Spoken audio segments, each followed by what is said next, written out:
Oi pessoal, receitinha rápida aqui para crianças na faixa de 1 ano.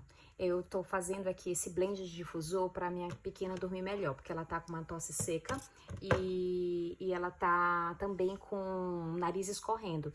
Então coloquei aqui 4 gotinhas de eucalipto, mais 3 gotinhas de melaleuca e aproveitei que como é um blend para ela dormir melhor, acrescentei lavanda. São esses três para dar uma noite de sono mais tranquila para minha pequena.